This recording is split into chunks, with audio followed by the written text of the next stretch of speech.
air quality monitor's been screaming at me for 20 minutes. Not the normal particulate alarm. This is the deep sensor, the one that measures what shouldn't be there. I'm staring at readings that make no damn sense for eastern Kentucky in October. Volatile organic compounds at 847 parts per million. That's refinery explosion levels. We're 40 miles from a nearest industrial site. Dispatch. This is Ranger Hawkins at the Stillwell Hollow trailhead. Running diagnostics on the Air-Cool 500. Think the calibration's shot. The radio crackles. Copy that, Jess.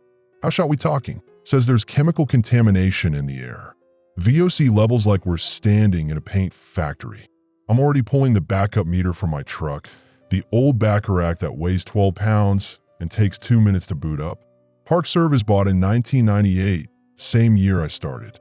Things older than my daughter's first cell phone, but it doesn't lie. Maddie, that's my daughter, 19, freshman at Moorhead State. Called this morning asking about fall break, whether I'd have time off. Told her maybe, depending on the season. Leaf peepers have been heavy this year. Lots of search and rescue calls from tourists who think moderate trail means paved walkway. The Bacharach finishes its startup sequence. Numbers climb on the display. VOC, 851 ppm. Dispatch, we've got a contamination event. Silence on the radio. Affirmative. North access point, where the old Forest Service road dead ends. More silence. I know what Beverly's thinking. She's been dispatched for the Park Service since before I wore the uniform. Stillwell Hollow's been off limits since 1947.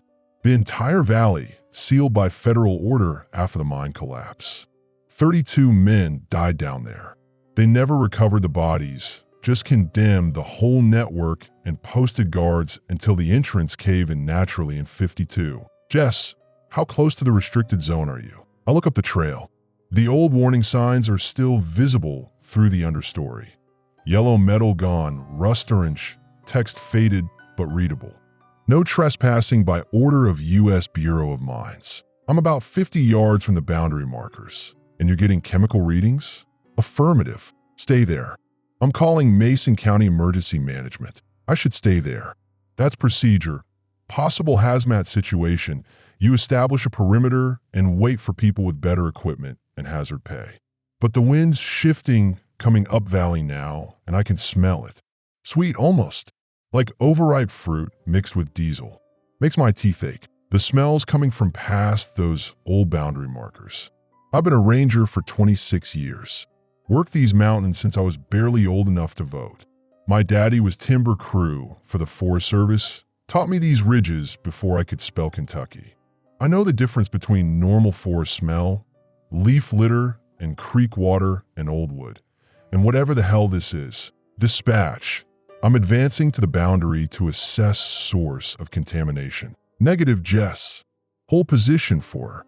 If there's a chemical leak, we need to know what we're dealing with before hikers stumble into it. I've got my respirator. That's half true. I've got the N95 mask we use for wildfire smoke, not the full-face unit that's supposedly in the ranger station equipment locker under 5 years of budget cut neglect. I grab the mask anyway, pull my mag light and the emergency GPS beacon. The trail up to Stillwell Hollow's been closed so long there's not really a trail anymore. Just a depression in the undergrowth where the old access road used to run. I'm pushing through mountain laurel that's probably 40 years old, thick enough I have to turn sideways. The smell gets stronger. That wrong sweet diesel smell. I hit the first boundary marker at 53 yards, right where the old survey maps said it would be. The metal post's been here since 47, according to the stamp date. The warning signs still legible. Abandoned deep mine. Deadly gases present. Vertical shafts unmarked. Stay out, stay alive. Below that, someone spray painted over the official text, probably in the 80s based on the paint fade. They're still down there. Helpful. Thanks, anonymous local vandal. The GPS beacon shows I'm at 37.4821 degrees north, 83.2147 degrees west. I mark the waypoint. Whatever's causing these readings, it's coming from deeper in the hollow. I should turn back. Call it in. Let someone else handle it. But Maddie's coming home in 2 weeks. She wants to do the ridge trail hike we used to do when she was little, before she got too cool for camping with her mom. That trail's 4 miles from here. If there's a genuine gas leak from the old mine network, if methane or worse is venting to the surface, I need to know before I tell her it's safe. The forest gets quieter past the boundary. Not silent. I can still hear the creek down in the draw, the wind in the canopy, but different. The birds sound wrong. Not absent, just muted, like they're calling from further away than they should be. 60 yards past the markers, I find where the smell's coming from. The main shaft entrance. It shouldn't exist. According to every map, every survey, every Park Service report I've ever read, the Stillwell mine entrance collapsed in 1952. Natural cave-in sealed the whole mess permanently. I've seen the photos in the regional office, rubble and timber, the hillside caved in like a rotted tooth. But I'm standing 10 feet from a mine entrance that's wide open. Not collapsed and reopened. Not excavated recently. Just open. The timber supports are still there. Massive oak beams gone gray with age, but intact. The opening's about 8 feet high, 12 feet wide. Darkness inside like the hollow goes on forever. And air's moving. I can see it in the dust motes, the way the undergrowth near the entrance leans outward. The mine's breathing out. That's where the smell's coming from. That wrong sweet reek, stronger now. My eyes are watering despite the mask. The air equals alarm goes continuous. VOC levels over 1,000 ppm. The display adds a new warning. Unknown compound detected. I key the radio. Dispatch, I found the source. The Stillwell mine entrance is open and actively venting. Static. Dispatch, do you copy? More static. I check the radio. Full battery, proper channel. But I'm in a hollow, surrounded by ridge. Radio's always been spotty in the deep valleys. I should leave. That's protocol. Mark the location, establish a safety perimeter, evacuate the area, and wait for the actual hazmat team. But I'm already moving closer to the entrance. Because I can hear something. Not the wind. Not the creek. Voices. Whispering. Multiple people talking low and fast in a rhythm I almost recognize. Like when you're walking past a bar and you hear the jukebox and conversation mixing together. Individual words unintelligible, but the sound distinctly human. Except there's nobody here. The mine's been sealed since 1952. Been abandoned since 1947. I switch on the mag light. Shine it into the entrance. The beam penetrates maybe 30 feet before the darkness just swallows it. I can see the rails, old mine cart tracks, the metal oxidized but still there. The timber supports march back into nothing. And scratched into the nearest beam, recent enough the wood's still pale. We never left. My radio crackles. Not Beverly's voice. Something else. Words I can't quite make out, like someone talking through water. The whispering from the mine gets louder. I'm backing away. My hands on the radio, the GPS beacon. I need to get back to the truck. Need to call this in properly. Need to. Something moves in the mine entrance. Not walking out. Just shifting, like the darkness itself repositioned. I run. Mason County Emergency Management sends Deputy Chief Grady Pittman. I know Grady from the joint training exercises we do every year. Wildfire response, flash flood evacuations. He's good people. 62, been with the county since before they had computers. Drives a Ford F-250 that's older than my daughter and runs like it just rolled off the lot. He pulls up to my position at the trailhead 40 minutes after I called it in. I've moved the truck to block the access road, set up a perimeter with the emergency tape from my emergency kit. My hands are still shaking. The radio's still crackling with that underwater sound every few minutes. Grady gets out. He's wearing his county emergency management windbreaker, carrying a metal clipboard that's seen better days. Jess, Beverly said you found something. The Stillwell mine's open. He stops walking. Open how? Open like it never collapsed. Main entrance is just there, and it's venting something. VOC levels over 1,000 parts per million. That's not possible. Federal Bureau of Mines sealed that site in '52. I'm also aware of what my meters are reading. He looks past me, up the trail, toward the hollow. You go inside? No. Got within 10 feet of the entrance. That's when the readings maxed out and I pulled back. Good call. He's writing on his clipboard. The form's pre-printed. Hazmat incident report. Mason County Emergency Management. What's the compound signature? Unknown. Meters can't identify it. Just flags it as volatile organic with some kind of sulfur marker. You smell anything? Sweet. Almost fruity, but wrong. Like diesel mixed with rotting peaches. He writes that down. Okay. Standard protocol is we call in the EPA regional team, get them to do a proper site assessment. That'll take maybe 3 days to get the equipment mobilized. Meanwhile, we establish a 1-mile exclusion zone. Post warnings at all trail access points. 3 days. That's the bureaucratic timeline. Fill out the forms, submit the request, wait for federal resources to trickle down to a rural Kentucky county that barely has budget for road salt. Grady, something else. I heard voices. He looks up from the clipboard. Voices coming from inside the mine. Like people talking. Whispering. You're sure it wasn't wind? Mine shafts can echo funny, make all kinds of sounds. I know what wind sounds like. This was different. He's quiet for a minute. Then, my grandfather worked that mine. Before the collapse. He got out 2 days before it happened. Took a job in Lexington. Rest of his crew went in on the morning shift, September 14th, 1947. Rock fall at the 800-foot level. Flooded the lower tunnels from an underground creek. They never recovered any of the bodies. I know the history. What you might not know is that 3 months before the collapse, the men started complaining. Smell in the air, they said, made them lightheaded. Mine supervisor blamed bad ventilation, ordered new fans installed. Men said it wasn't ventilation.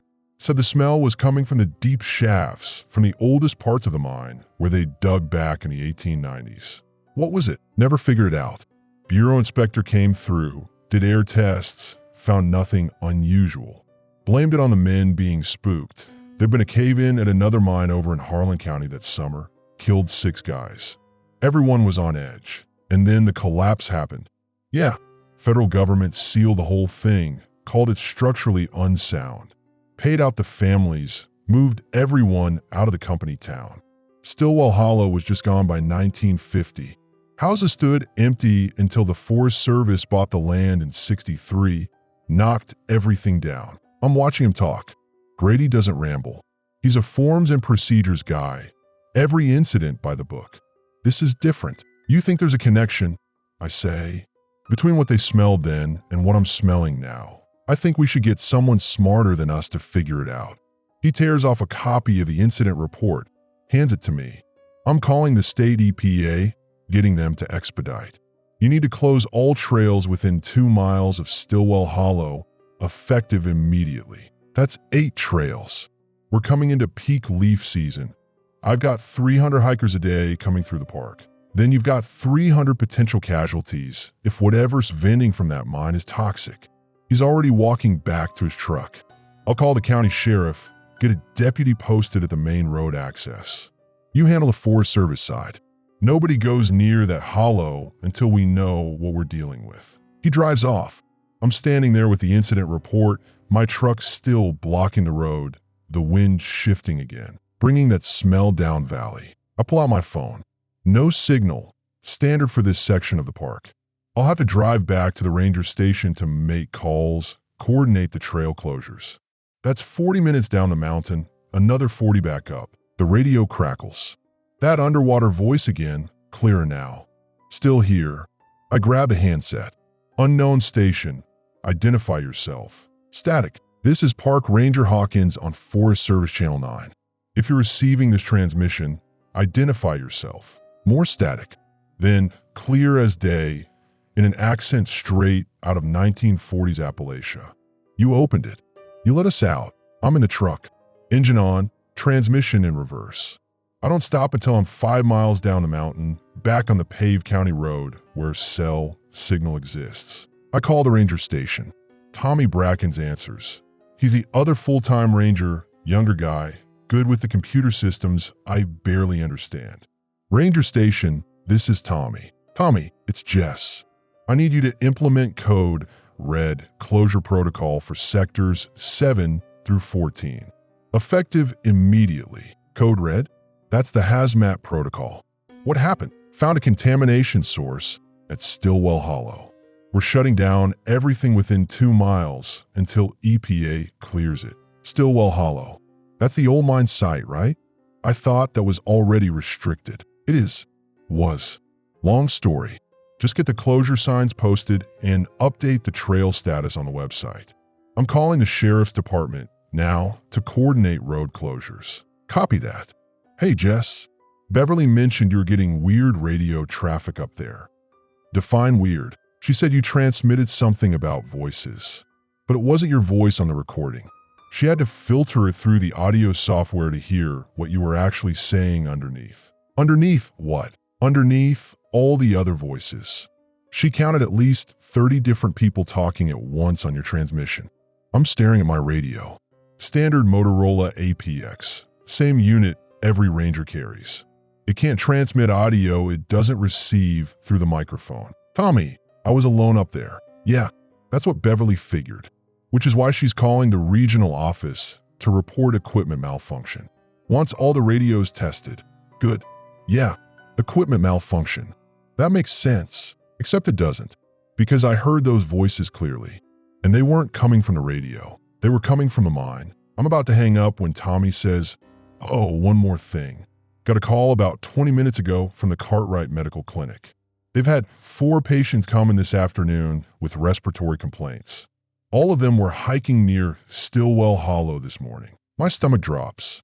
What kind of respiratory complaints? They're calling it chemical pneumonitis. Inflammation of the lungs from inhaling irritants. Dr. Eldridge, she's the one who called, said she's never seen a presentation quite like it. The patients are having trouble describing their symptoms. Keep saying their lungs feel crowded. Crowded, her word. She's reporting it to the state health department, but she wanted us to know in case there's an environmental factor in the park. For patients, all near Stillwell Hollow, all inhaling whatever's venting from that mine. Tommy, update the closure notice. Add a health advisory. Anyone who's been within 3 miles of Stillwell Hollow in the last 48 hours should seek medical evaluation if they experience respiratory symptoms. Got it. You heading back to the station? Yeah. Need to coordinate with the sheriff's department and EPA. I'll be there in 30. I hang up. Sit in the truck for a minute. Engine running, heat blasting even though it's only October and not that cold. My phone rings. Maddie. Hey, Mom. You got a minute? Yeah, baby. What's up? So, change of plans for fall break. My roommate Becca invited me to go to Nashville with her family. They got tickets to some concert. I know we're going to do the hiking thing, but go to Nashville. Really? You're not mad? Not at all. Have fun. Be safe. You okay? You sound weird. I'm staring up the mountain towards Stillwell Hollow. The winds shifted again. I can't smell it from here, but I know it's there. That wrong sweet diesel smell spreading down the valleys. Just a long day. Love you. Love you too, Mom. She hangs up. I should feel relieved. She's not coming anywhere near the park. But instead, I'm thinking about the Cartwright Clinic. For patients. For people who breathe the air from the mine. Lungs feel crowded. I drive back to the ranger station. The whole way, my radio crackles with that underwater sound. I turn it off, but I can still hear the whispering. The EPA won't come for 3 days. State Health Department says the Cartwright cases don't constitute an outbreak yet. Sheriff's Department posted 1 deputy at the main road. That's Deputy Vernon Hayes, who's 68 and mainly does school crossing guard duty. The Forest Service Regional Office wants a full incident report before they authorize emergency funding for additional closures. Everyone wants paperwork. Nobody wants to actually deal with it. It's been 36 hours since I found the mine entrance. We're up to 17 patients at Cartwright Clinic now. Dr. Eldridge started calling it Stillwell syndrome in her reports to the state.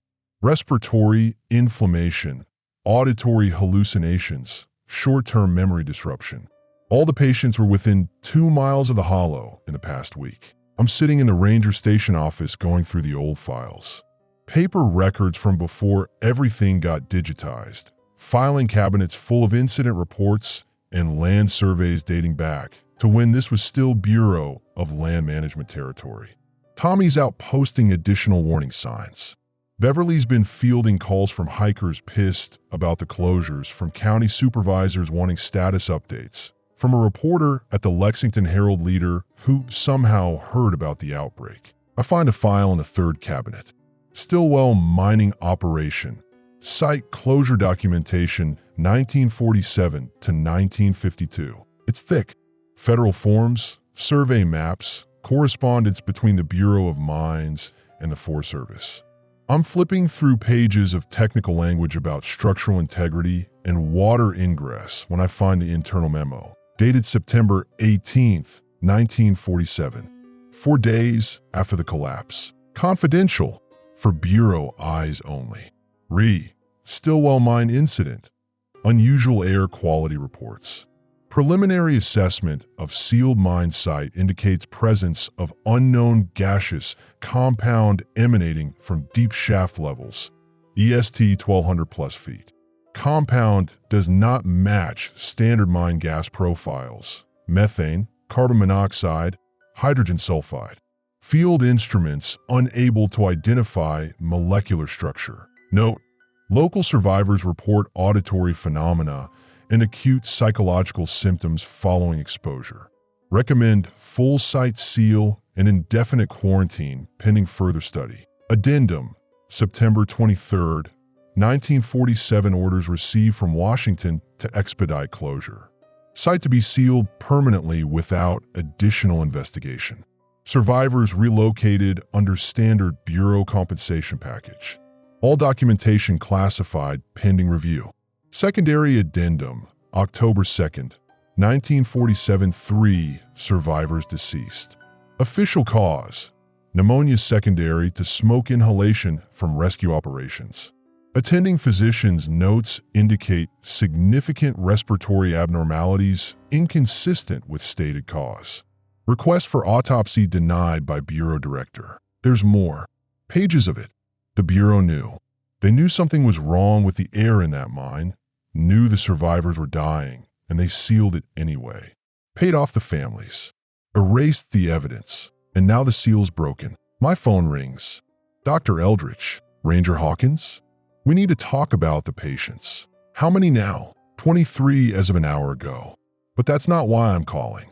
The symptoms are progressing. Progressing how? The auditory hallucinations are getting more specific. Early patients reported vague whispers, indistinct voices.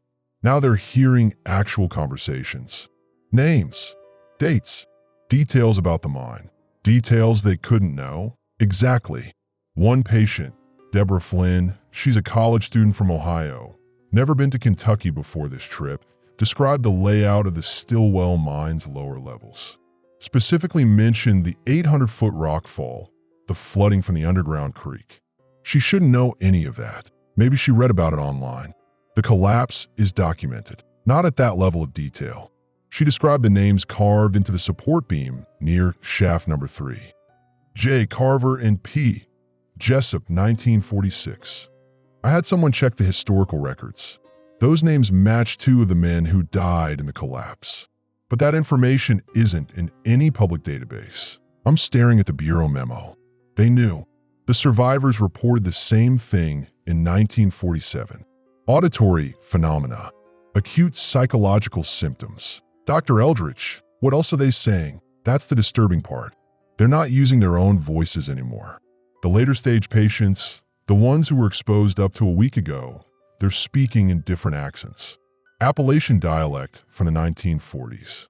Using obsolete mining terminology. And they're all saying the same thing. What are they saying? We never left. We're still in the deep dark. Let us out. My hand's shaking. I set the phone down for a second. Pick it back up. Doctor, I found documentation that the Bureau of Mines knew about this in 1947. There was something in the air even before the collapse. They sealed the site without investigating. Then we're dealing with an environmental contaminant that's been sealed underground for 76 years. Whatever it is, it's been concentrated in a closed system, and now it's being released into the atmosphere. The EPA's not coming for 3 days. I know. I already talked to them. They're treating this as a standard hazmat investigation, not an emergency response. The state health department is calling it a monitoring situation. What do you need from me? I need you to close that mine. Physically seal the entrance. Whatever's coming out, we have to stop it before the exposure rate increases. That's outside my authority. I need federal approval to modify a Bureau of Mines historic site, and that takes weeks of paperwork. Ranger Hawkins. Jess, I've got 23 patients in my clinic right now. Half of them can't remember their own names. They're speaking in the voices of men who died in 1947, and every single one of them is trying to leave the clinic to go back to Stillwell Hollow. They say they can hear the others calling them, telling them to come home to the dark. I'm standing up. You're saying they're infected with something. I'm saying I don't know what they're infected with. This doesn't match any known pathogen profile. The respiratory damage is real. I can see it on the x-rays. But the psychological component is beyond anything in my medical training. It's like something in the air from that mine is overriding their consciousness. That's not medically possible. I'm also aware that I've got patients strapped to beds because they're trying to claw through the walls to get back to the mine. So maybe we need to expand our definition of medically possible. They're shouting in the background on her end. A crash. I have to go. One of them's gotten loose. Please, Ranger Hawkins, close that mine. She hangs up. I'm grabbing my keys. My radio. The incident report file. Tommy's still out in the field. I text him to stay away from Stillwell Hollow. Don't approach the site under any circumstances. He texts back. Already here. Someone tore down the closure signs. I'm replacing them now. No, Tommy, get out of there. Do not approach the mine entrance. 3 minutes pass. No response. I'm in my truck. Engine on. The ranger station's 30 minutes from Stillwell Hollow if I follow the roads. 15 if I take the old fire access route. Barely maintained, washes out every spring, but it cuts straight through the ridge. My phone rings. Not Tommy. Deputy Hayes, the sheriff's officer station at the main road. Ranger Hawkins, I've got a situation. There's maybe 40, 50 people walking up the mountain towards Stillwell Hollow. Walking from where? From everywhere. Some of them drove here. There's cars parked all along Route 32. But they're all walking the same direction, up toward the mine. And they're not responding when I try to stop them. Not responding how? They just walk past. Won't make eye contact. Won't speak. Except they're whispering. All of them. Same words over and over. Come home to the dark. The patients from the clinic. The later stage exposures. Deputy, you need to establish a physical barrier. Block the road. I tried that. They walked around my vehicle. Through the woods. I need 50 men to form a perimeter, and I'm here alone. Then get backup. Call the sheriff. Call state police. We need containment now. Already called. Sheriff says there's reports coming in from all over the county. People walking toward the mountains. All heading for Stillwell Hollow. We're talking hundreds of people, Ranger. Maybe more. I'm driving. Taking the fire access road too fast. The truck bouncing over roots and rocks. I can see the ridge ahead where Stillwell Hollow cuts through. Deputy Hayes, get yourself out of there. Fall back to a safe distance. What about the people? We can't help them if we're infected too. I hang up. Radio Tommy again. Still no response. The fire road ends at an old logging clear cut about a quarter mile from the hollow. I park, grab my respirator, the actual one, finally pulled it from the equipment locker. Also grabbed the flare gun, emergency beacon, first aid kit, everything that might be useful if this goes completely sideways. The smell hits me before I see the hollow. That wrong sweet diesel smell, thick enough to taste. My eyes water despite the respirator seal. I can hear them. The whispers. Not from the radio this time. From the forest. People are walking through the trees. Silent except for the whispers. Men, women, different ages. All of them moving toward the mine entrance with that same vacant expression. I see Tommy. He's standing near the boundary markers, his back to me, facing the mine entrance. His shoulders are slack. Head tilted slightly, like he's listening to something.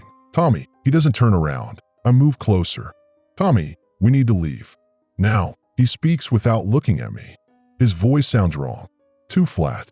They're calling. From the deep dark. They've been alone so long. Tommy, that's the contamination talking. We need to get you to the clinic. Need to go home. Down into the dark where we belong. He starts walking toward the mine entrance. I grab his arm. He shakes me off, not violently, just mechanically. Like I'm an obstacle to route around. They never left, he says. The 32 men, they're still there, in the deep shafts. And now they're coming up, riding the air, riding our breath, going home through us. I'm pulling him back. He's stronger than he looks, fighting me without really fighting, just persistent forward motion. Other people are emerging from the trees. The patients from the clinic, I recognize some of them from Dr. Eldridge's descriptions.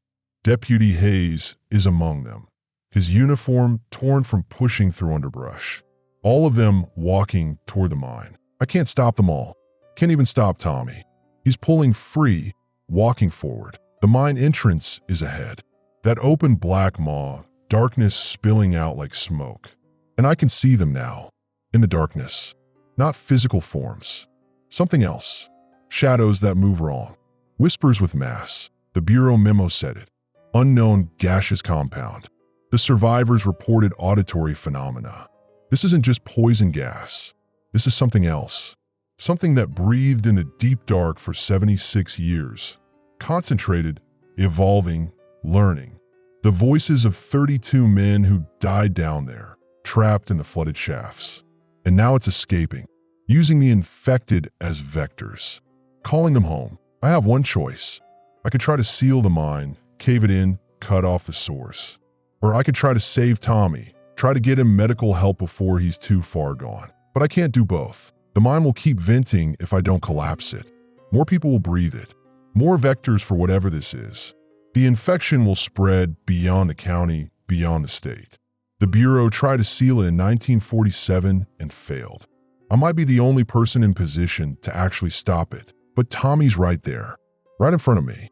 He's 28 years old, has a fiancée in Moorhead, works double shifts during fire season without complaint, and he's walking into that mine, into the darkness where 32 dead men wait. I'm holding the flare gun, looking at the timber supports. Old oak, 76 years of dry rot. The structure's compromised already. I saw that when I first found it. A fire at the entrance, hot enough, fast enough, could bring the whole thing down. Seal it for real this time. But there's 40 people walking toward that entrance, including Tommy. If I collapse it now, I'm killing them all. If I don't collapse it, I'm letting whatever's in there spread. The whispers are getting louder. Not in my ears, in my head, like they're coming from inside my lungs. Come home to the dark. We've been waiting so long in the deep. Come home. I'm raising the flare gun. I don't fire. Can't. Tommy's 10 feet from the entrance. The others are closer. If I collapse the mine now, they're buried alive. I'm lowering the flare gun, running after Tommy instead.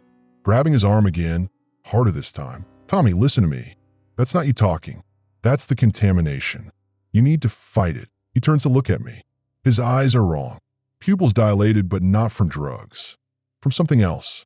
Like there's too much darkness behind them. Jess. His voice. But also not his voice. There's an echo underneath. Multiple voices speaking through him. Jess, we know you. Tommy knows you. He's showing us. His memories. Your daughter. Maddie. 19. Moorhead State. You're so proud of her. My blood goes cold. He's in here with us now. In the deep dark. With the 32. With all of us who came before. The 1890s men. The 1920s men.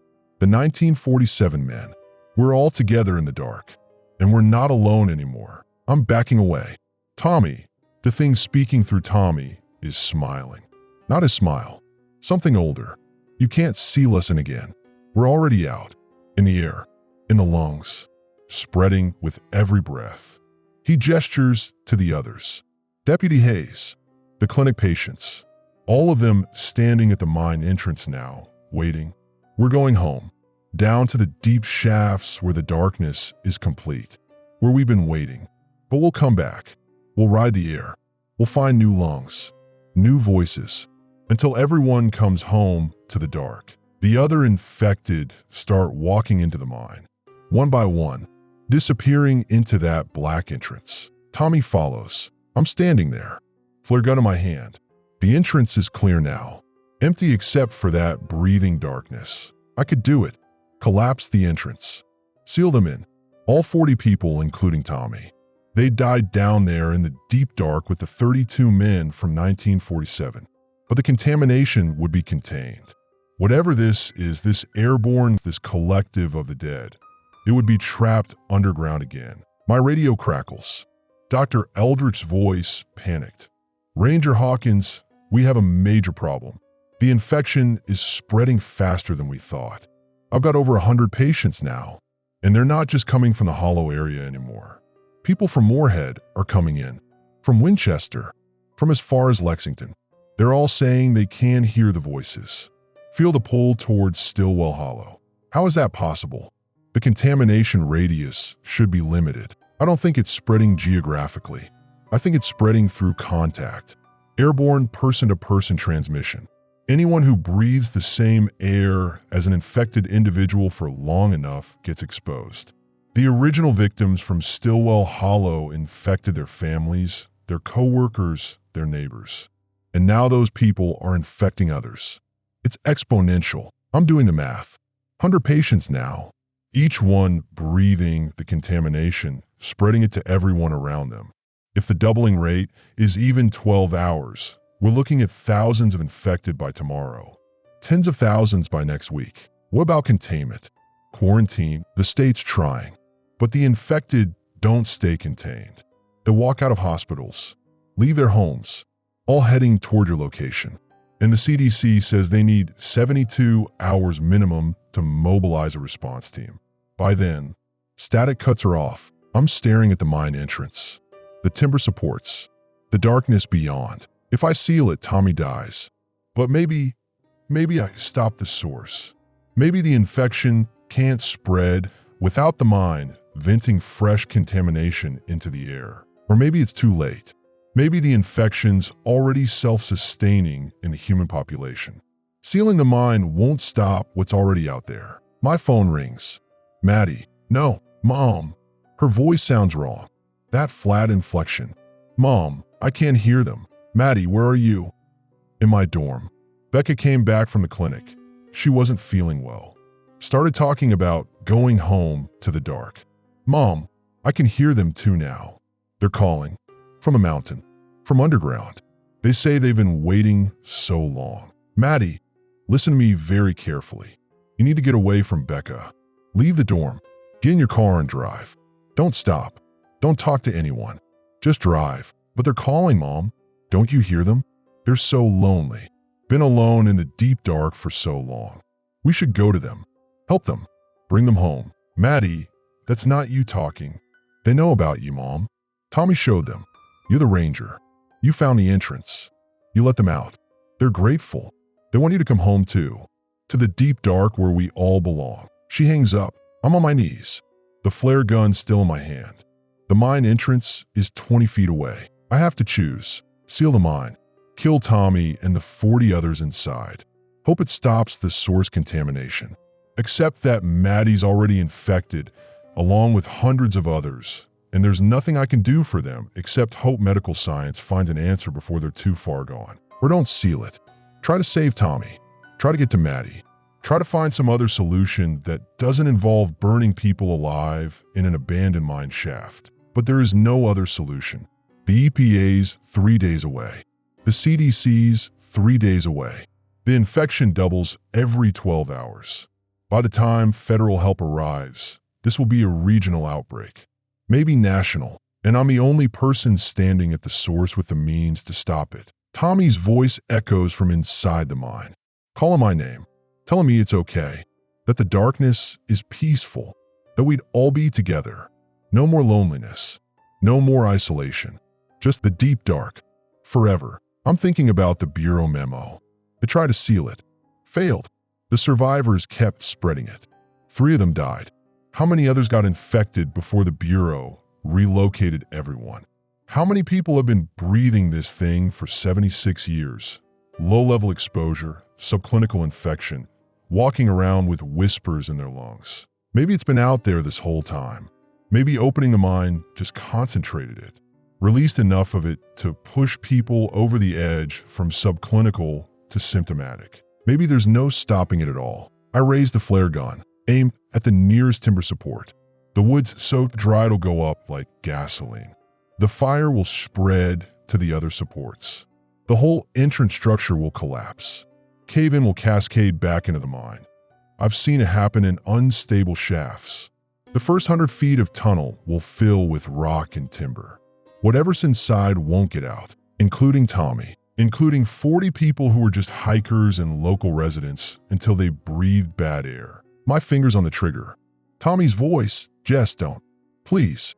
I'm still in here. I can feel myself. I'm just sharing space with the others. It's not so bad.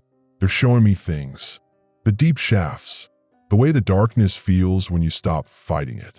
When you let go. Don't be sorry. Join us. Bring Maddie. Bring everyone. The darkness has room for all of us. We'll never be alone again. Never be scared. The flare hits the support beam.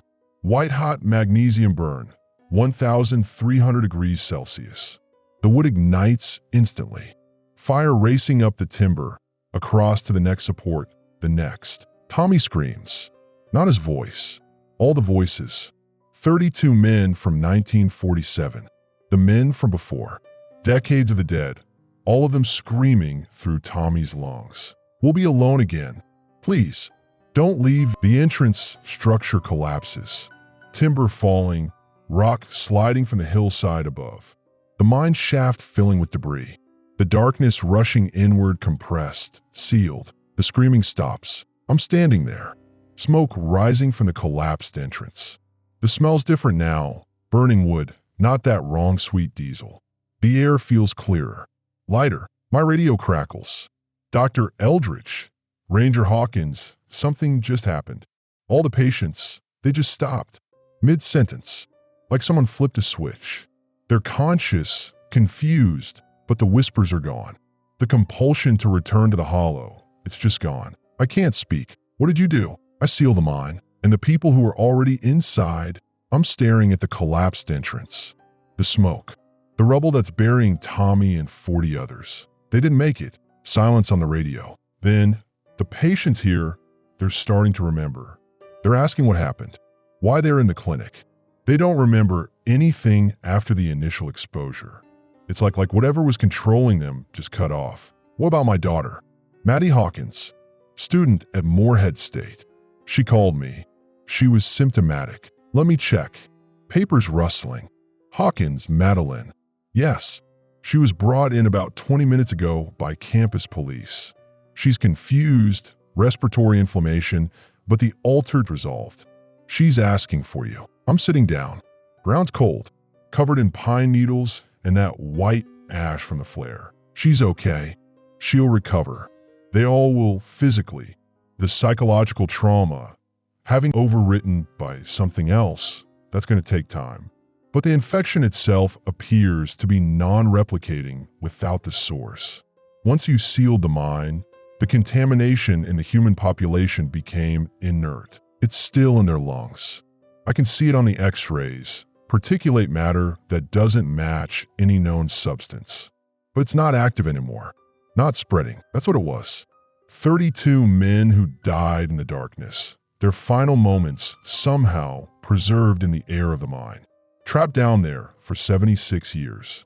Isolated, alone, until the seal broke and they found a way out. Through us, through our breath, our lungs, our voices, and I just sealed them back in, along with Tommy and 40 others. Dr. Eldridge, the people I sealed in the mine, is there any chance they survived? Long pause. No, I don't think so. Based on what the recovered patients are saying, they wouldn't have tried to escape. They would have walked deeper into the mine, following the call, looking for the source, the deep dark where the original 32 died. So they're down there now, in the flooded shafts, with the others. Yes, I'm thinking about Tommy, 28 years old, fiancé waiting for him in Moorhead. Parents in Ashland who call him every Sunday. And I just buried him alive because I couldn't figure out how to save him and stop the infection both. Ranger Hawkins.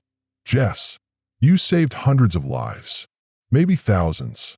If that contamination had kept spreading. I know what I did. I know why I did it. Then why do you sound like that? Because I killed 41 people, including my friend. And I'm going to have to live with that. You contain an outbreak. That's what emergency responders do. Sometimes there are casualties. That doesn't make it your fault. Tommy's fiance is going to ask me what happened. His parents are going to ask me. And I'm going to have to tell them I made a choice that killed their son. You made the right choice. Doesn't mean it doesn't cost. I hang up. The mine entrance is completely collapsed. Just rubble and broken timber. It'll take a full excavation team to get through that. By the time anyone does, everyone inside will be long dead. If they're not dead already. My phone rings again.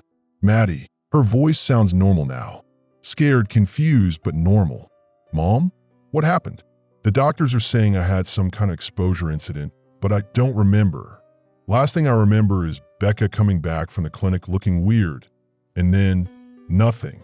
And now I'm in a hospital and everyone's treating me like I had a psychotic break. You're okay now, baby. That's what matters. But what happened? Contamination from an old mine site. You breathe bad air. It's over now. The doctor said 40 people died. That you had to seal a mine entrance. Mom, did you? I did what I had to do. To stop it from spreading. To keep you safe. She's quiet. Then, I'm coming home. Soon as they discharge me. I don't care about Nashville. I want to come home. Okay. Yeah. Come home. We hang up. I'm still sitting on the ground. The sun's setting behind the ridge. Getting cold. I should go back to the station. File the reports. Start the process of explaining to 41 families why their loved ones aren't coming home. But I'm just sitting here, looking at the collapsed mine entrance, wondering if Tommy's down there now, in the deep dark with the others, wondering if he's alone, or if the 32 men from 1947 are with him, keeping him company in the darkness, wondering if I saved everyone, or just trapped more people in the thing I was trying to stop. The whispers are gone from the air. That's what Dr. Eldridge said. The infection's inert without the source, but I can still hear them. In my head, in my memory, we've been alone so long. Don't leave us alone again. I left them alone. Tommy and 40 others. Down in the deep dark where they'll stay until the rock erodes or the earth opens up again. I'm standing, walking back to my truck.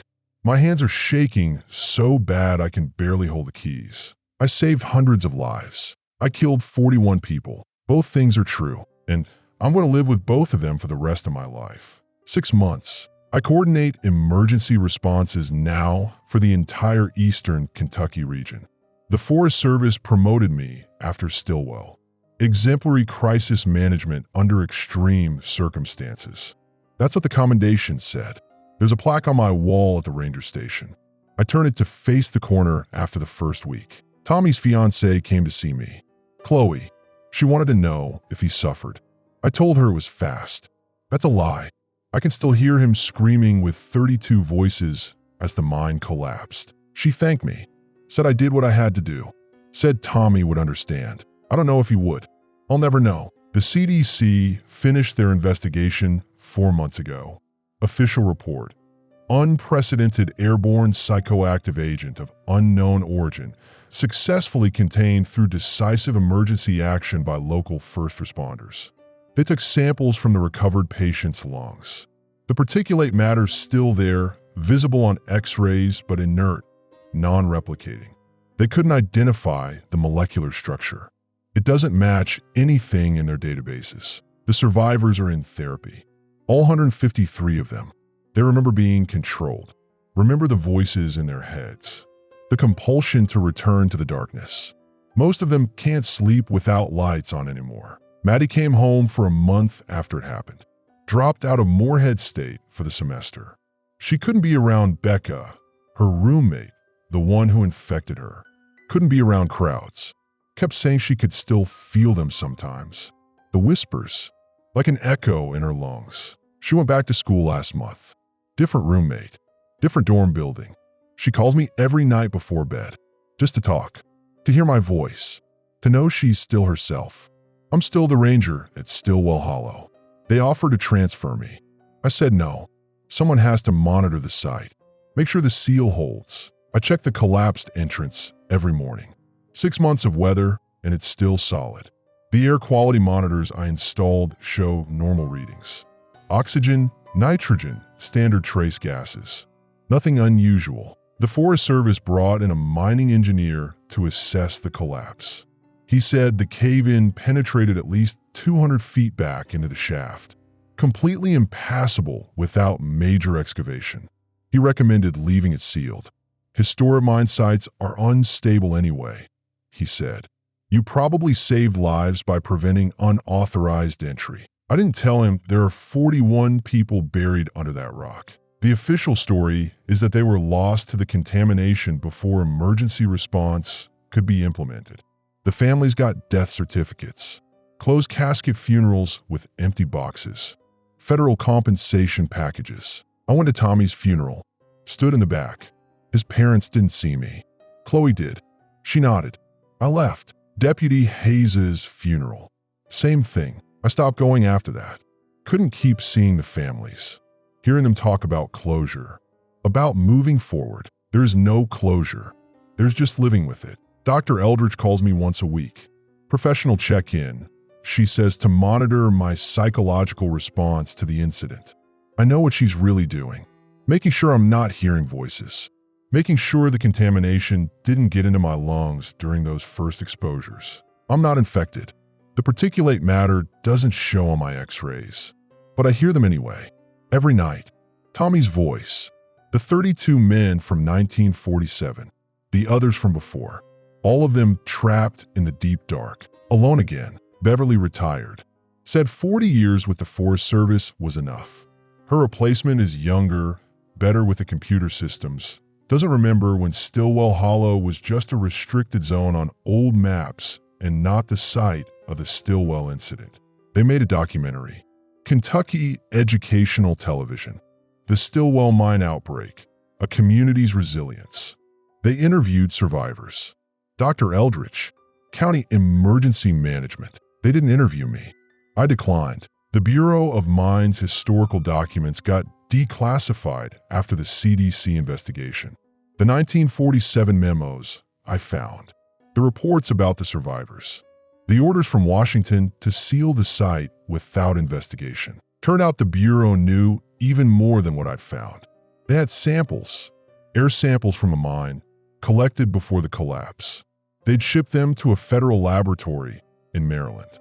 Analysis was inconclusive. Organism displays properties inconsistent with known biological agents.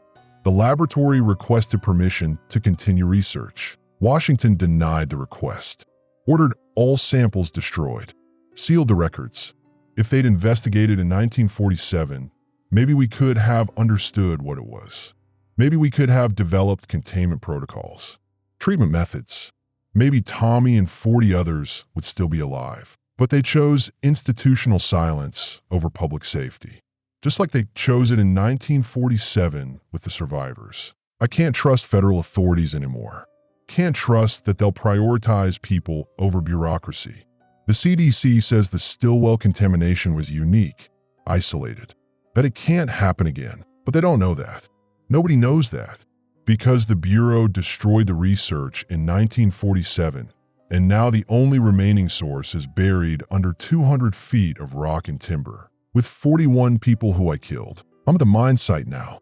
It's dawn. I come here most mornings before shift starts, just to check, to listen. The forest is normal. Birds are back. They stayed away for weeks after the collapse, but they're back now. Deer tracks in the mud near the creek. Everything growing and living like nothing happened. Except there's a new sign. Metal post, official Forest Service marker. Stillwell Mine Memorial Site. In memory of those lost to the Stillwell incident and the miners who perished in 1947. Below that, 41 names. Tommy Bracken's is third on the list. I put flowers there sometimes. Wildflowers from the forest. They die within a week and I replace them. The collapsed entrance is behind the memorial. Rock and broken timber. Settle now, stable. Nothing moves. Nothing breathes. But I can hear them. In my memory. In my guilt. Don't leave us alone in the dark. I left them there. Because it was the right choice. Because stopping the outbreak meant more than saving 41 people. Both things are true. I'm a ranger. I make decisions about public safety every day. Close trails when conditions are dangerous. Call search and rescue when hikers are lost. Enforce regulations that keep people alive. I'm good at my job. The promotion proved that. But I'm not the same person I was 6 months ago. I can't be, because that person hadn't killed 41 people yet. Hadn't heard her friend scream with the voices of the dead. Hadn't stood with a flare gun and made a choice that would haunt her for the rest of her life. Maddie wants to visit next month. Bring her new roommate. Do the Ridge Trail hike we used to do when she was little. I said yes. The trails are safe now. The contamination's contained. Life goes on, but I'm bringing extra equipment. Extra radios. Backup air quality monitors. Because I'll never trust the mountain again. Never trust that something else isn't sealed down there. Waiting, growing, learning. The Bureau memo said the contamination was in the deep shafts, the 1,200-foot level. But the Stillwell mine network extends for miles. Connects to older mines from the 1890s. Some of those shafts go down to 1,500 feet. 1,800 feet. What else is down there? What else have they been breathing in the darkness for 130 years? The CDC says the infection was contained, that sealing the source stopped the spread. But I breathe that air. First day, before I had proper respiratory protection, I stood at the mine entrance and inhaled. Dr. Eldridge says I'm clean. X-rays show nothing. No particulate matter. But I still hear them, every night, whispering, from somewhere deep inside my lungs where the X-rays can't reach. Come home to the dark. We're waiting. We've always been waiting. Maybe it's just trauma. PTSD from the incident. That's what the Forest Service psychologist says. Auditory hallucinations are common after extreme stress events. Or maybe I'm infected too. Low-level exposure. Subclinical. Just enough to hear the whispers, but not enough to lose control. Yet, I don't tell Dr. Eldridge about the whispers. If I do, they'll pull me from duty. Medical leave pending psychiatric evaluation. And then who watches the mine? Who checks the seals? Who makes sure nothing else escapes? It has to be me, because I'm the one who sealed them in. Tommy and the others. I'm responsible. I have to make sure they stay there. The sun's coming up over the ridge. Time to start my shift. Radio check with dispatch. Equipment inventory. Trail patrol. Normal ranger duties. Except I'll end the day here. At the memorial. Listening to the rock. Making sure nothing's moving. Nothing's breathing. Making sure the 41 people I killed stay dead. And every night, I'll go home to my empty house and hear Tommy's voice in the darkness before sleep. Jess, we're still here, in the deep dark, and we're not alone anymore. We have each other now, all 41 of us, plus the 32 from before, plus the others, all of us together in the darkness. Forever, I tell myself it's just guilt, just memory, just trauma that will fade with time. But it's been 6 months and the whispers are getting clearer. Last night, Tommy told me the depth of the flooded shaft where they are. 847 feet. I checked the historical mining maps this morning. He was right. I've never seen those maps before.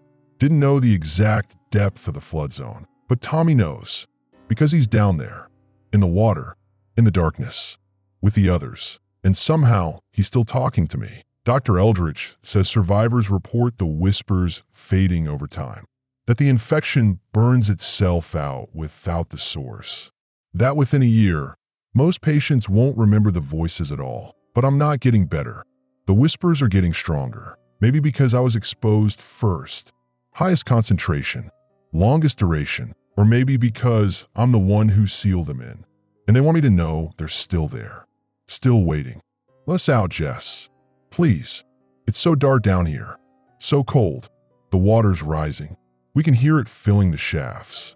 Soon we'll drown like the 32 did. Don't let us drown. Please. I can't let them out. The CDC, the Forest Service, the State Health Department. They're all watching the site. If I try to excavate, I'd be stopped. Arrested, probably.